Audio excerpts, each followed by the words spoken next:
right. Payton, welcome onto the Closing Authority podcast, man. How you doing? We're live. I'm doing great, Yes, man. sir. Thanks for having me on. You are more than welcome, man. Thanks for coming. We're gonna have some fun today. You're one of the OGs, man.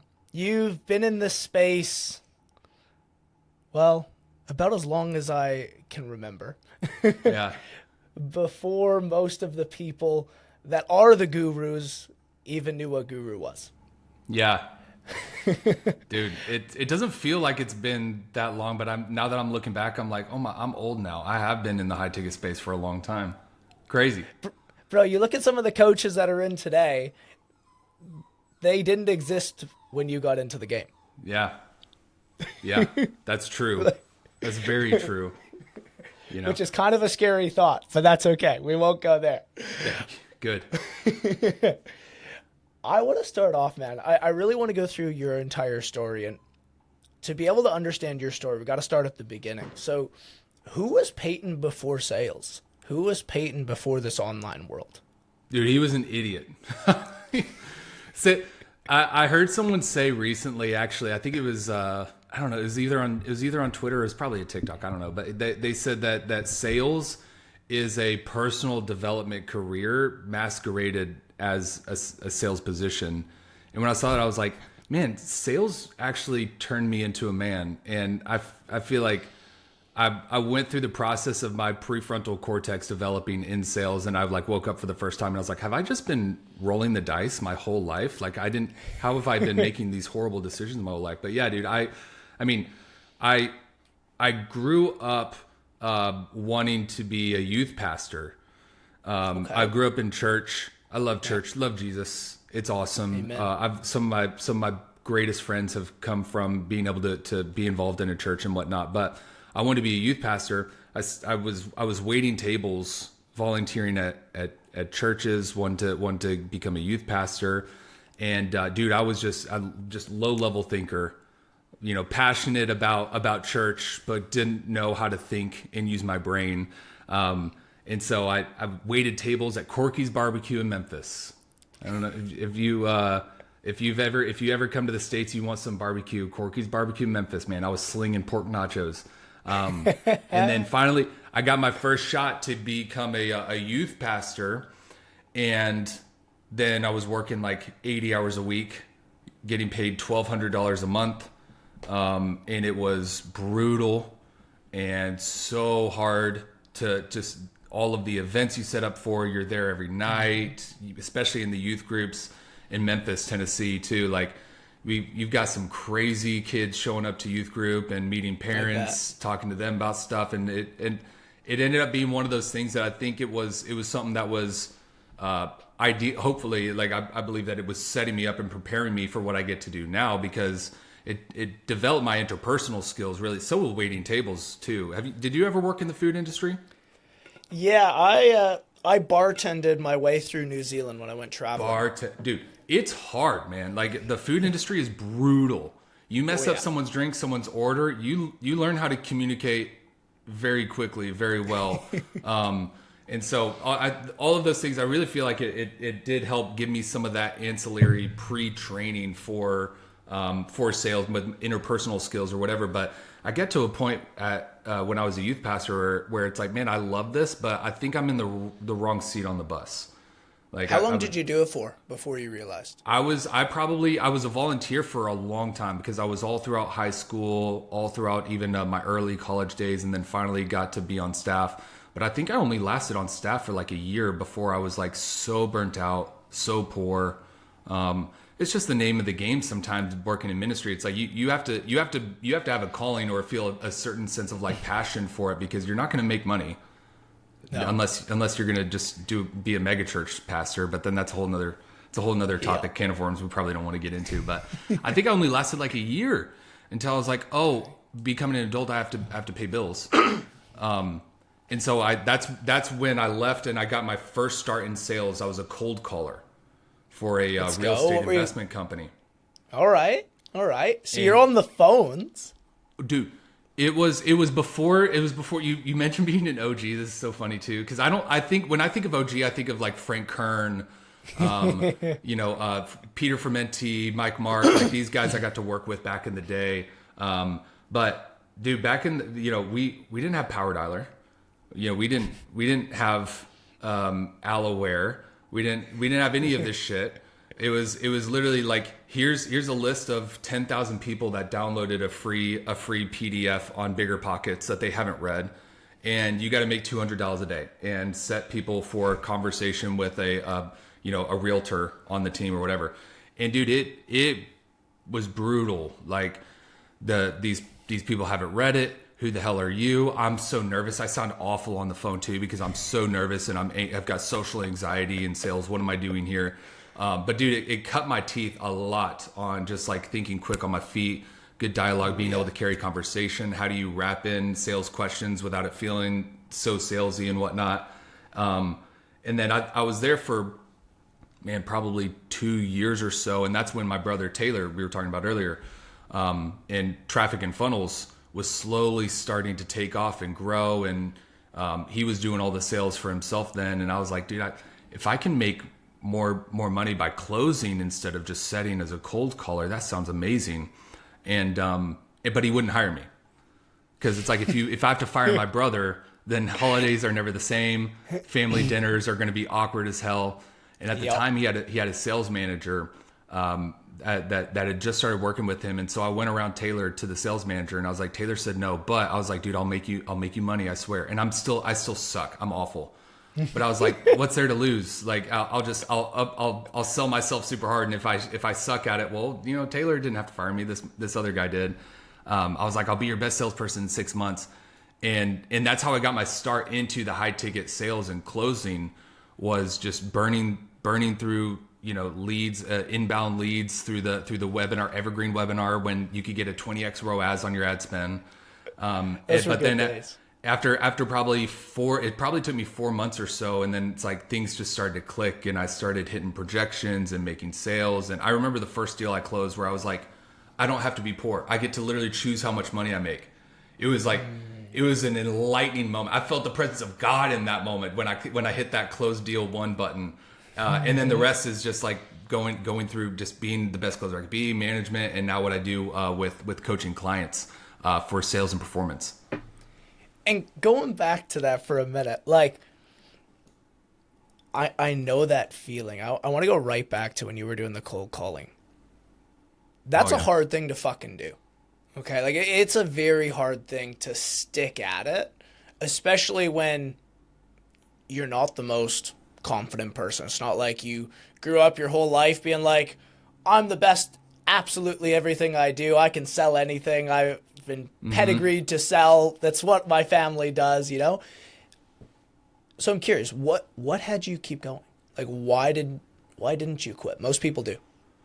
Well, dude, it's not as hard as door to door, which you've done. I didn't have to do any door to door, but that's brutal. My father always told us, he was a regional manager for Allstate. He was an incredible sales. He started out in door to door sales in Shreveport, Louisiana, in 100-degree weather, in his suit and tie, having to do door to door. But he always told us, if you want to make really good money, like really good money, not just so I can pay my bills, but like wealth, you either got to start a business or you got to be in sales. It's one of those two. And I always hated the idea of being in sales because in all the movies, the salespeople are greedy and they're shitty people. And they, it's just Wolf of Wall Street. They just take advantage of people. And so I resisted the whole sales idea for a while. But I think what kept me going was the idea that, like, if I can get into a position where I have some form of control over how much I'm worth, then it's worth eating the shit for.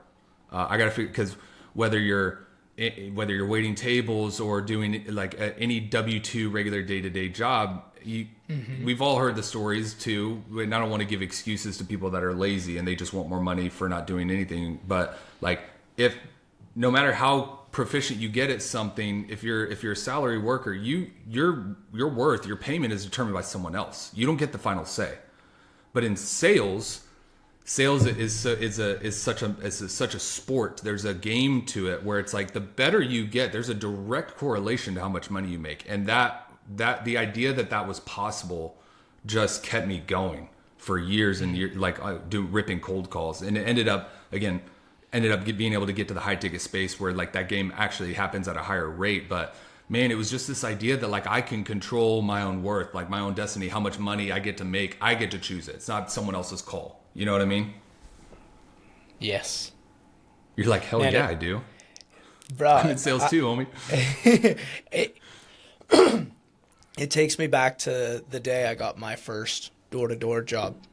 And I remember at the end of the day, it was crazy. First, we drank beers at lunchtime, which I was like, there's a job I get to drink beer at lunchtime? This is crazy. Sign me up. Yeah, sign me up. I remember asking him, I was like, mate, like, so how much do I get paid? And he's like, oh no, like it's commission only. He's like, are you okay with that? I was like, what does that mean? I didn't even understand the concept. And he's like, oh, it means like every time you get a sale, like you get paid for it. I was like, is there a cap? He's like, nah. I was like, so if I make $5,000 this week, you're going to pay me $5,000. He's like, yeah. And I was like, bet. Let's go. And it was that feeling. It was just like, I love the idea. Because I was always that guy where I would negotiate my salary every, 2-3 months. I was constantly pushing, constantly like, how can I, maximize within the game of the realm I knew. Mm-hmm. And as soon as that door opened, it was like, what the heck? Why have I been in this little box for so long? I didn't even know this whole other world existed. Yes, dude. Yes.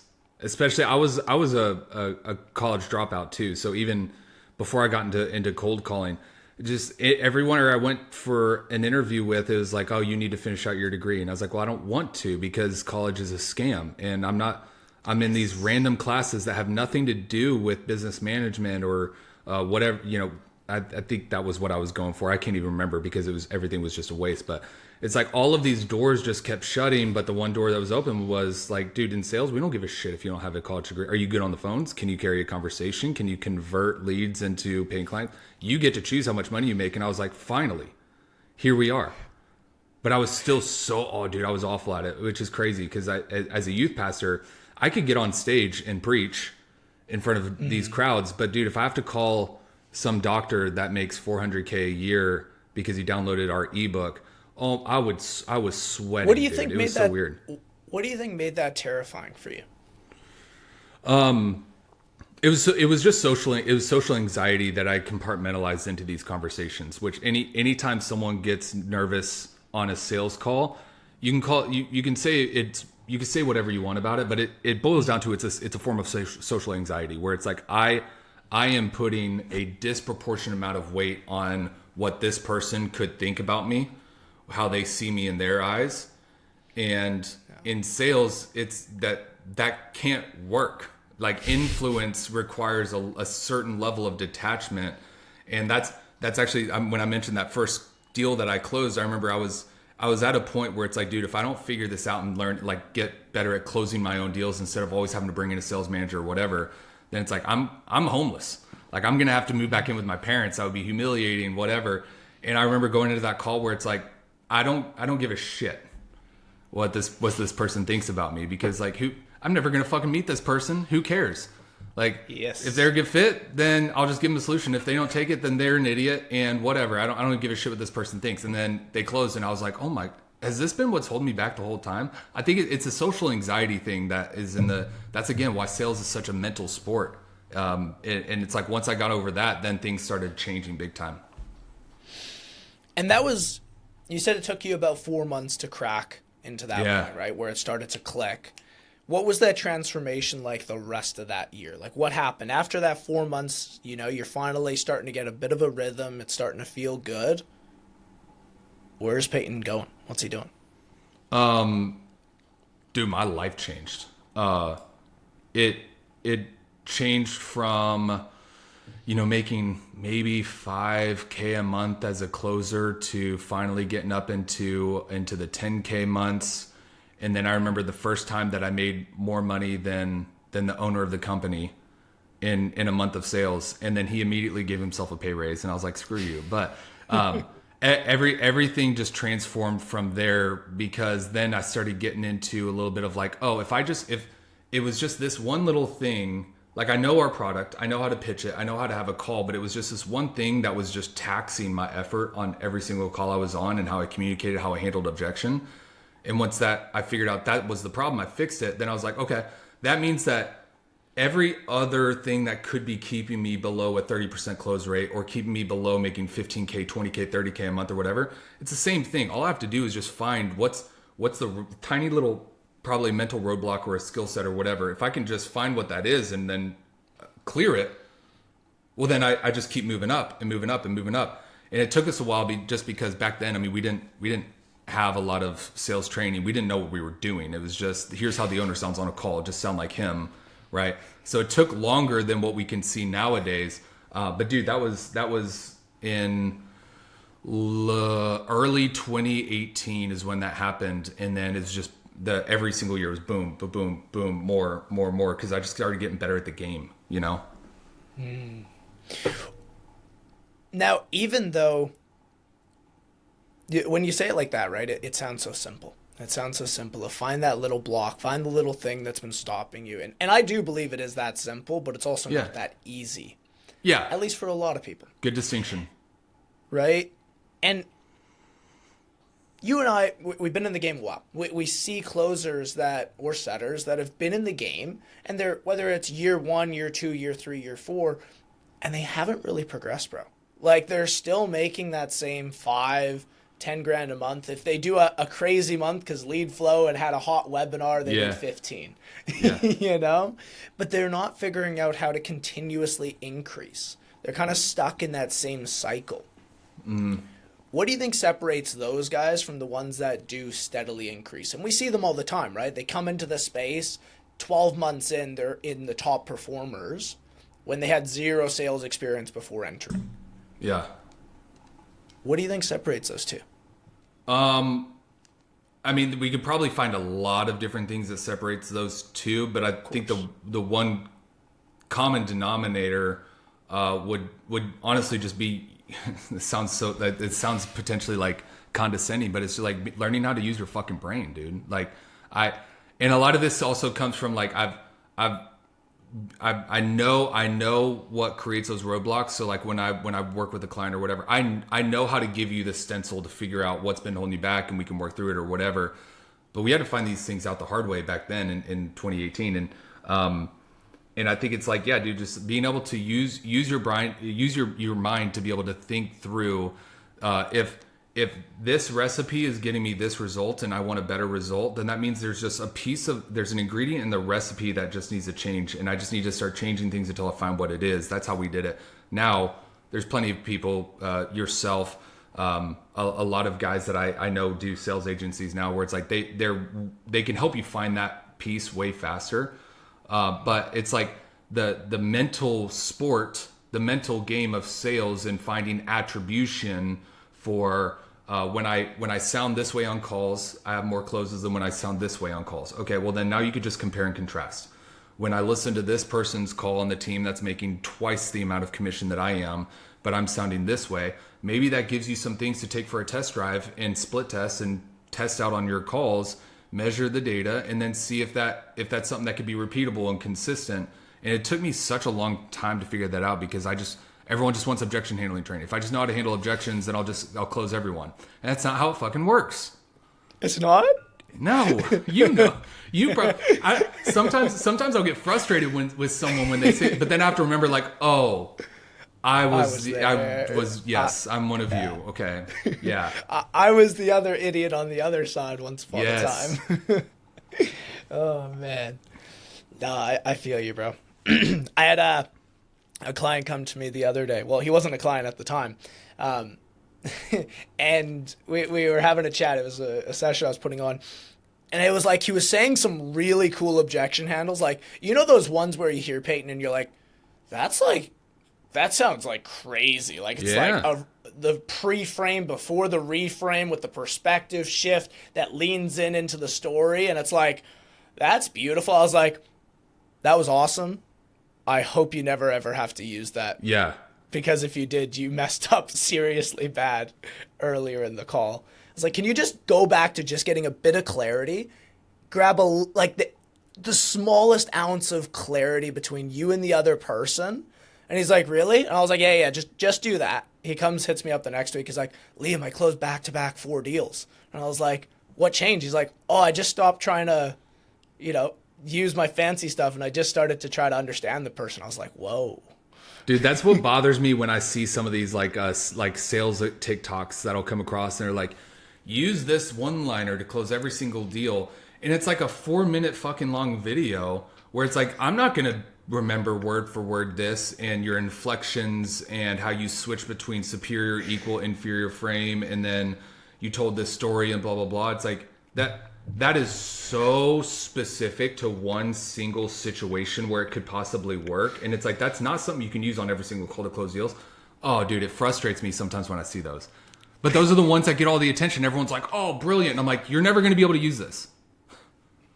Yep. One like that gets 100,000 views. The one that's like, hey, bro, just like have a conversation. Yes. 500 views. No one wants that. It's not sexy, right? Dude, it's Works. crazy. It's crazy. Okay. I feel I could just get on this train and just talk shit and just vent about the TikToks I've seen of salespeople or Twitter posts or whatever, but I'll leave it. That will be our next episode. It'll actually just be you and I shit talking funny posts for an hour. Top 5 worst sales advice that you've seen on TikTok. Yes. Yeah, dude. Let's go. All right, that's a vid right there. Now, what I want to know, bro, is you were working for traffic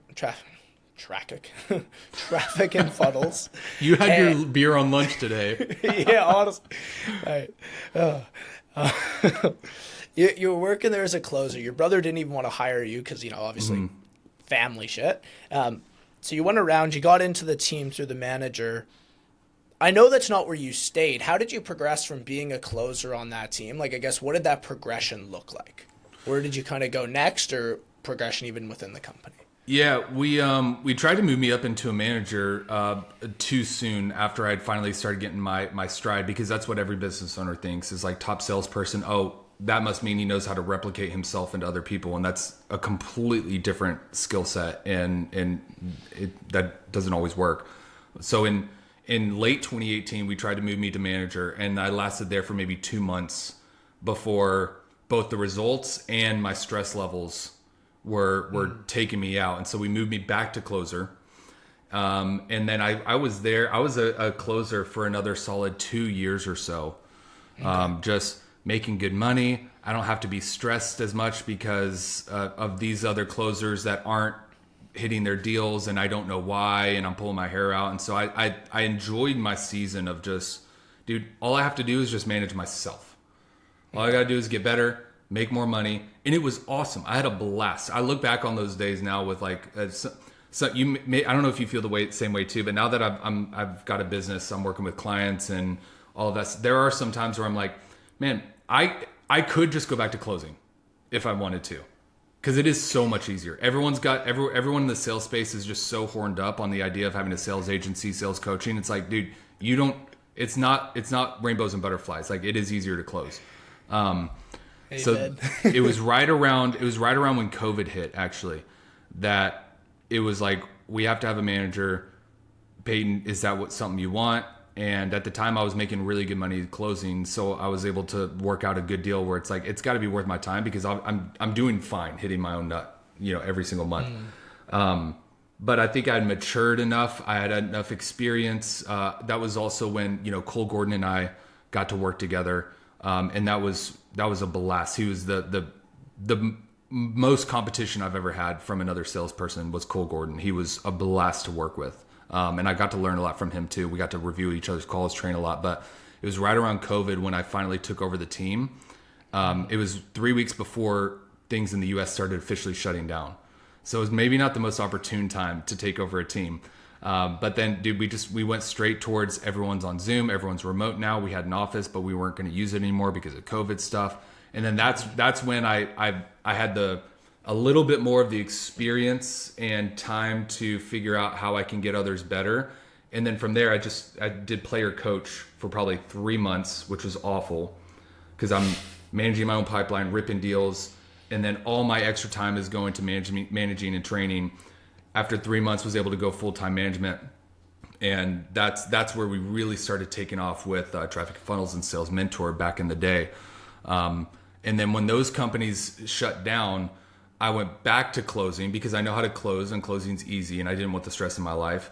Started closing for a while, and then I had a buddy that was like, he was actually running a sales agency, and I was asking him about how it was going. He's like, dude, I'm actually surprised that you haven't started doing anything like this. And I was like, why? Everyone's doing sales agency. I don't want to do it. He's like, well, but you've got this perspective, and I remember when I was working for you and blah, blah, blah, blah, blah. He's like, what's the worst that could happen? Just take on someone. Charge whatever, but like take on someone. And so I charged someone, I think it was like $170. Like literally, it was that specific for someone that was wanting some call reviews. And then I was like, oh, I am really good. Maybe I should try another. And so I took on another, and then another, and then another. And then it just turned into something where it's like full time. I can make more money and have more fun doing this than what I'm currently doing. And that's what I've been doing for the past 3 years now. I love that. I love that, man.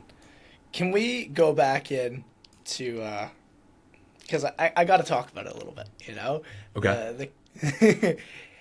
You said right when it shut down, you went back into closing. You guys, for anyone that isn't listening, any of the new people in the space who maybe don't know, you guys were like one of the biggest sales training and helping people get in. Like, you guys were huge. Can you explain just how big it had gotten and kind of like the conglomerate of what it was before it shut down and moved on? Yeah. I mean, Traffic and Funnels really exploded right around the same time that we started Sales Mentor. And it was I think it was just the timing was almost perfect because so many people were now without being able to go to a job, and well, how do I make money from home? And that was like, well, dude, you can do high ticket closing from home, you know? And so that took off at the right time with COVID happening or whatever. And at one point, when some of the restrictions with COVID started laxing or whatever, and we went back into the office, I have pictures on my phone still of like, dude, we were growing so fast and bringing in salespeople so frequently. We had a sales pit built into the middle of the office, and then we had cardboard boxes all throughout the office of people using that as a desk because we had more people than we had desks. And so we had cardboard boxes stacked where people were just ripping deals on cardboard boxes. It was hilarious. That is awesome. But I think that business, don't quote me on this because I can't remember the specific numbers, but sure. I mean, we scaled into like seven figures a month in like 3 months, 4 months, something like that. I mean, it was outrageous. That's crazy. Way too fast, so stupid.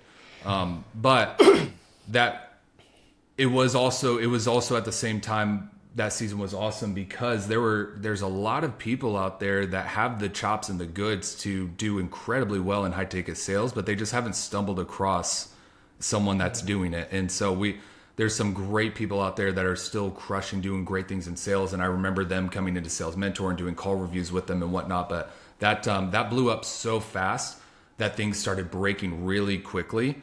For maybe some of the business owners that are watching this, because there is a few that are maybe at that early stage, they're building a business. What advice would you have for them? I've got so many like general one-liner pieces of advice. Like, dude, like the speed to growth is not worth peace. That's one big one where it's like, dude, okay, I think that's when I've learned that it's like, dude, I love money. I'm very motivated by money. It's a perfect scoreboard for someone that's mentally an athlete. You know, my whole life growing up, I was in sports, and sales is the perfect outlet for an ex-athlete or whatever. But I think that's one of the moments where I realized like, oh, I would rather make significantly less money and not hate my life and not be stressed all the time, get sick all the time, die young.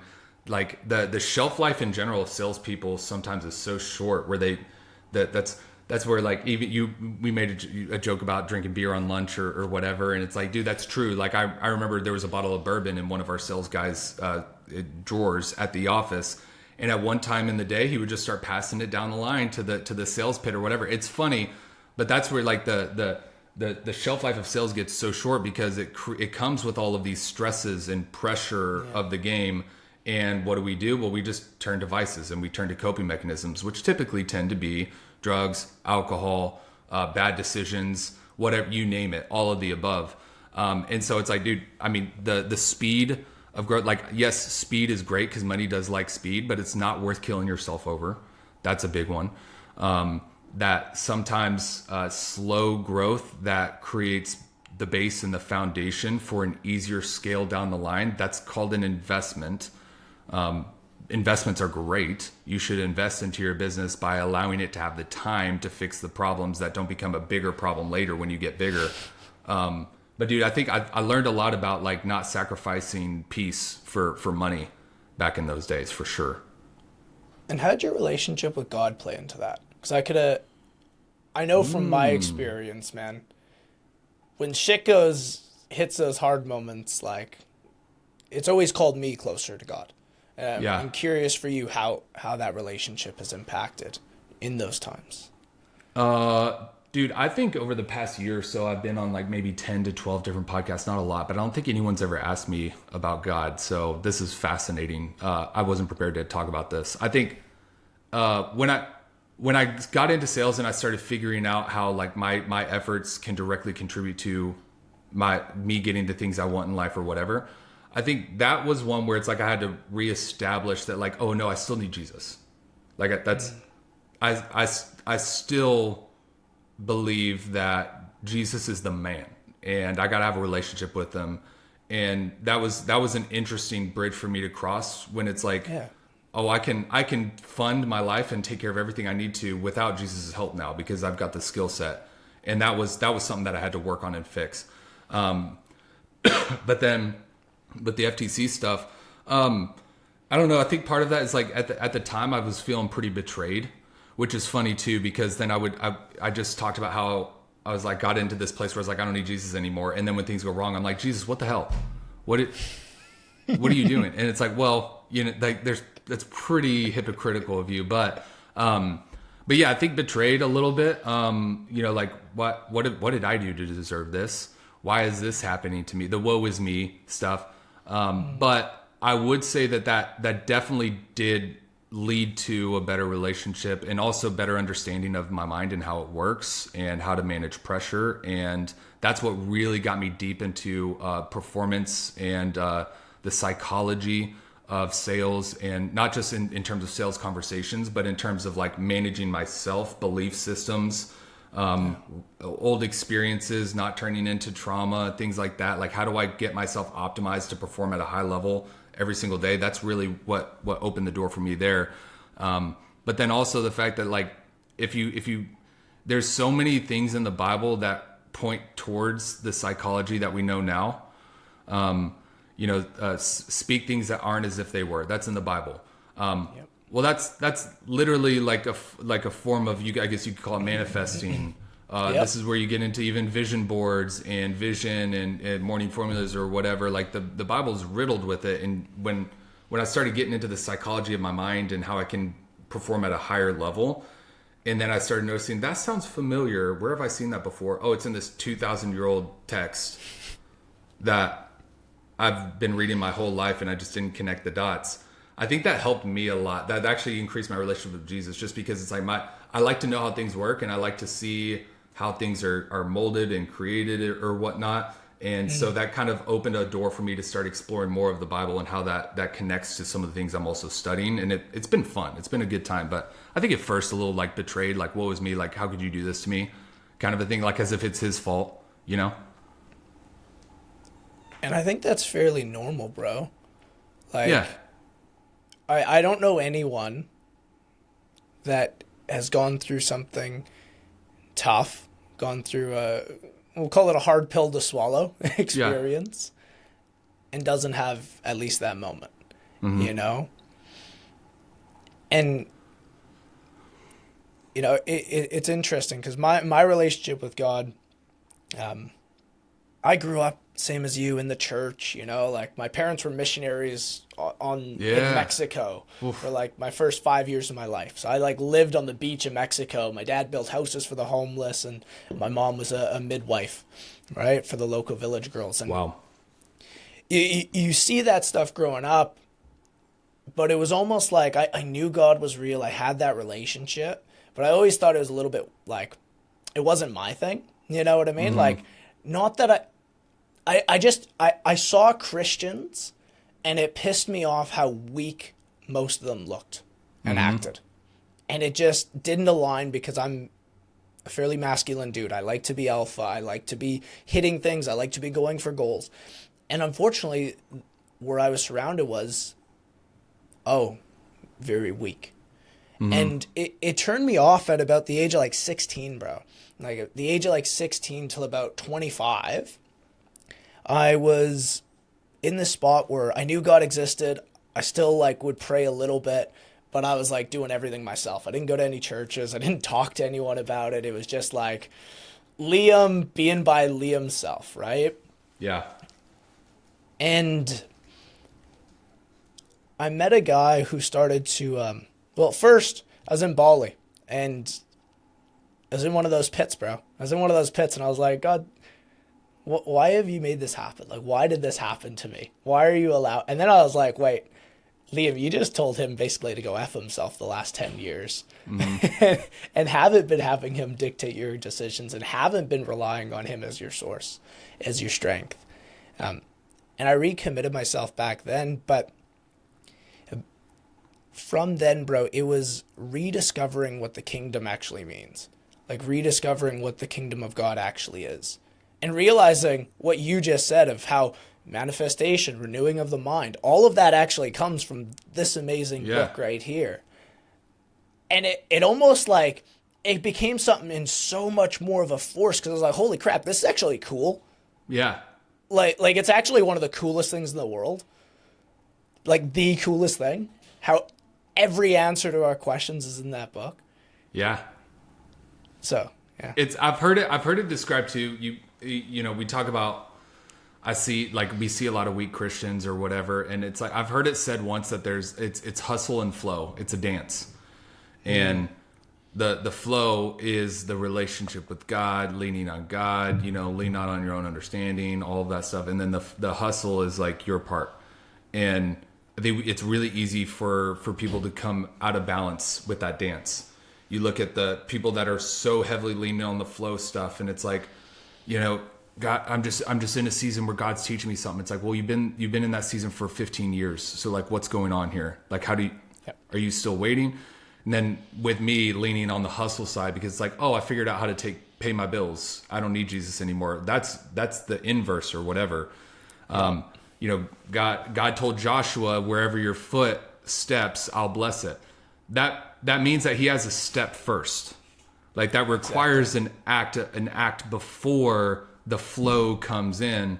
And I think some of that weakness comes from the imbalance sometimes in that dance where it's like, yeah, flow, depend on God, pray, be faithful. Yes, 100%. But like, get to work too. It's like, the first thing God instructed us to do, right? Yes. And then the other side too, it's the other side of weakness where it's like, dude, you've got all this hustle, but you don't have any flow. There's no peace in your life. There's your faith has been dwindled down, and that creates weaknesses on both sides. You know what I mean? I do. Are we preaching today? Are we let's do an altar 100%. call on this podcast, right? No. Man, you know what? When I rededicated myself, bro, and I decided I was going to take the closing authority seriously and actually do this for realsies, not just for funsies. God put it on my heart. He's like, look, when you have conversations, you will talk about me and you will share this. And I don't know about you, bro. I had big resistance towards it. Like I had big resistance, and I was like, and not even for the fact that I thought it was weird. I didn't want to be the guy that was using God's name to further me. That carried like such a level of like, oh no, I don't like. What if I do wrong? You know, because that's out there. Like we see that all the time too. Man, I've worked for a dozen influencers that have done it, and for that reason, you know. And I didn't want to be that guy, but God kept pushing on my heart. He's like, no, you will talk about me. And I was like, okay, I'm going to not try to be stubborn for once. Yeah. I'll listen. Oh. But I guess to continue that, like, I find when I'm working with clients, and I'm really curious with you because you've worked with a lot more sales guys than I have. How do you find that relationship with God plays into how you actually coach and how you help someone get through? And I'm selfishly asking for myself. Yeah, I mean, that's a tough question. I think, okay, this is again where we can get into a little bit of like the science and psychology of how things work, because there would be some times where a sales rep is burning out. They're just in workaholic mode or whatever. Mm-hmm. And I would have some of them go like, hey, go to church one day, sit in the back. You don't have to engage. You don't have to go crazy, dance around, do anything like that. But like sit in the back. And I was like, just like relax during worship and just see how you feel. You know, and there's studies where they would measure plants or muscle fiber tissue, how they would respond whenever people or plants were like playing, like listening to this style of music versus like worship music. And that's, if anyone's listening to this, you can Google that. I'm not going to spend too much time on it, but like the results are fascinating. It's insane. How in the world could this possibly work? How could science and data possibly say that the plant grows faster and is healthier with this music that's all about worship or whatever versus this other music, which is like detrimental messaging baked into it or whatever. And so I would start having some of them do stuff like that, just so that they could get a feeling of like peace in their life. And they didn't know what was going on. They didn't know that the Spirit of God was involved in that or whatever. But trying to balance and be respectful of like, you didn't start working for me so that I could preach to you and get you saved or whatever. But I know this does work. Just take it for a test drive, see if it works, stuff like that. And then I think also too, this is the big mistakes that I made was like violating, I think, biblical principles in my management and leadership style, which was like, dude, I was just mean to people. I was vindictive. I was a very emotional leader, and I would lash out. And I've said things to salespeople that, man, I wish I could take back. And I've even down the line, I've apologized for, because I'll get, sometimes you get hit with a memory and you just cringe and you're like, well, what was I thinking? I never even made that right. There's no grace for people. There was no support in the kind of like coaching and leadership that, again, biblical principles say that this is how you honor the person that you're leading, not just see a dollar sign. This closer's worth this much to me, so I'll give him more time or whatever. And I think, dude, if I could go back, I definitely would have matched up more of my leadership management principles to what I truly believe the Bible says. But then I would also just try to wrap in some ways for some guys to experience some peace by going to a church service, even if they're never going to have a relationship with Christ. Something's better than nothing, you know? They would go and they'd be like, dude, I don't know, I slept amazing last night.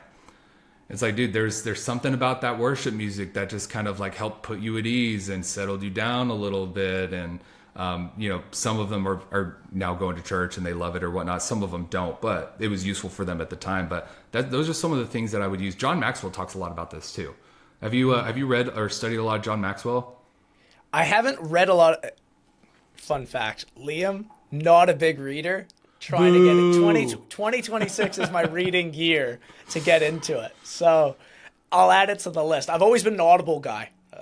You chuck me an audiobook, I can bust Intentional Living by John Maxwell is probably one of my favorite of his, just because it resonates with salespeople a lot. But he talks a lot too about, John Maxwell started out as a pastor, as a preacher, and then he got into the corporate leaders, the father of leadership or whatever. And I got to hear him speak at one of his events a while back, and it's in some of his books too. But he had to find, how do I honor the contractual relationship? This person has paid me to do this. But I also truly believe and feel that I've got a God-given mission to help people see and build a relationship with Jesus, because it rocks and it'll change your life and it's amazing. And he talks a lot about having to find that dance too. That's a good one to look into as well, but it's tough, it can feel tough. It can feel like it's a step that I want to take and I want to help someone take, but I don't want to be pushy. I don't want them to feel like, well, you only care about me, you know, becoming a Christian or whatever. And that's something that I had to find and figure out. It's a fun dance, but it definitely is, right? Payton, what are you doing these days? You know, I know we're coming up to the hour. I don't want to keep you too long. So I'm curious, what are you doing in your day-to-day? Like, what does life actually look like for you now? Because you've gone through a heck of a journey. You've been in the space, if my math isn't terribly wrong, 8 or 9 years in the high-ticket space. What does today look like? What are you working on? Man, right now with my personal clients, my private clients, I still do sales calls because it's fun. Like, I think when you get to a place where, again, it's a game, games are fun. I love taking sales calls now. It's a blast. But doing a lot of call reviews in 2024, I think I reviewed maybe like 1,500 calls. It's not a ton, but it's quite a bit. So a lot of call reviews, a lot of performance-based training as well, because I've found a lot of times that, like, I can get someone to say the right things. I can get them to say it in a great way that could work on calls. But then when push comes to shove, the real game is like being able to trust myself, be confident in myself, be sharp, have a high enough risk tolerance where I'm willing to challenge someone, tell them what they need to hear. And it's like you can get those word tracks from anyone, but you've been on a sales call before probably where someone was trying to handle objections. Like, it's the right thing to say, but I can feel you don't even believe what you're fucking talking about. Like, it's not in here. You know what I mean? Well, that comes from the intrapersonal skills.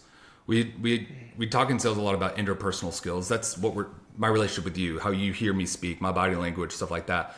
Intrapersonal skills is like my relationship with myself. And when I started getting into that a lot, that changed things for me as a closer. But then I've got some clients where I haven't even reviewed a call of theirs for like 2 months.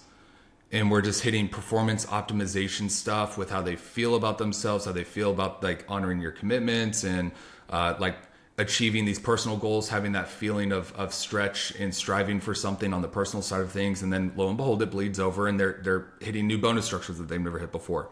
And so I've really enjoyed over the past 2 years or so getting into the psychology, the mental game of even if you don't increase your skill set at all for the rest of your career here, if you can better optimize yourself and your mind and how it works, what you believe about yourself, your relationship with you, how you talk to yourself, blah, blah, blah, then like you're going to see a net increase, whether that's the floor being raised so your bad months aren't as bad as they used to be, or even just the indirect ceiling raises of, well, I use the same objection handler, but it had a different sense of power and conviction behind it that worked. I just need that 1 extra % to get the deal across the line. I love getting into that stuff because it's so overlooked. You know what I mean? It is. And when you work with someone, what is the first thing that you kind of look at on that intro side of things? The first thing that I usually do, honestly, is I listen to just sales calls, review a sales call, because that'll typically tell me a lot outside of even just their sales proficiency, like their skill set in sales. This is where ruts come from. By the way, it's not anyone that's gone into a rut before. A rut is created by like, okay, there's a baseline of like what you're able to do and how you're able to perform. And a rut means that we've been here before, but now we're down here. So that means that it's not a skill set thing. It's not like you got hit on the head and you forgot how to handle an objection. That's not what creates a rut. What creates a rut is up here. I start falling through on the things that helped me perform really well, and I didn't catch it fast enough. Or I had a bad run of calls and then I started believing that I'm shit. Oh, I've just been getting lucky. I'm not even that good at sales. And then lo and behold, that causes your skills. You're using the tool, the skill set's a tool. You start using it the wrong way and in a poor way. That's where ruts come from. It's a mind thing. It's not a skill set thing ever. That's how it works. But I'll usually just ask them questions about their life, their hobbies, how they like rating different categories of their life, confidence levels. I'll usually have them fill out like a morning formula, get an idea of their vision, what their routines and habits are like, and that usually puts together a puzzle piece of where the deficits are and what's missing, that are typically low-hanging levers, easy levers to pull, that yield a really big return. You know what I mean? Yeah, no, I do know what you mean. I had that the other day with one of my clients. Just simply, he said the funniest words I always find a business owner says, which is, "I don't have time." Because we all get the same. Probably what I used with you 7 months ago when you first wanted me to get on the podcast. Just might have been, and it literally came down to, I was like, all right, let's list out everything right now that you need to do. Do you have your calendar optimized? Do you actually have it written down when you're going to do what you need to do, or is it all in your mind? Yeah. He's like, oh, yeah, no, I got it written down. I was like, it's on the calendar? He's like, no, it's just on a checklist. I was like, okay. It doesn't exist. Yeah, it's not going to happen. And we literally got him just to block out and put it in there. And the next day, he 4x'd his performance on like output of what he needed to do. And I was like, how crazy? He's like, bro, this feels so different. And I'm like, you just needed to stop cluttering your brain for a minute. Give yourself a break, man. Like, use these tools to help yourself. So I know what you mean. I love those levers. We'll nerd out on that stuff on the next episode, because that's one of the things about sales training, and what I do is like no one comes to work with me for performance stuff. It's all, I want calls reviewed, and I want to increase my skill set. But then when I start getting into what's preventing that, lo and behold, typically we start reworking the mental programming, and then that's what also supplements. It's an additive to the skill set, and that's what makes a big difference. So we'll nerd out on that next time. 100%. Well, guys, if you like this episode, make sure to give a like, give a follow, check out Payton. Payton, where can they find you? Where's the best place to connect with Facebook. You? Just find me on Facebook. Yeah, that's the easiest way. Just Payton Welch, Payton Welch. That's where I usually have my content. And if you're interested in chatting with me or whatever, that's the easiest way. Beautiful. Guys, thank you so much. Payton, I am going to ask you to close us out with a prayer, though. Dude, let's do it. Off with. Let's do it, man. And then I got a sales call. Let's go. Awesome. All right. Dear God, we thank you for this day, everything you do for us. Thank you that that you're good and you're faithful, and even when we don't deserve it. I pray that you would be with Liam and I today as we go about our day and have meetings and calls, and that we could reflect you. And I pray for anyone that's listening to this right now that you would you'd speak to them, and that you would show yourself to them and help them move forward in their life, whatever that means, and whatever that means with their relationship with you. I pray that you would help us have an amazing, productive week and reflect you in all the things that we do and say. In your name we pray. Amen. Amen. Thank you, guys. We'll catch you next time.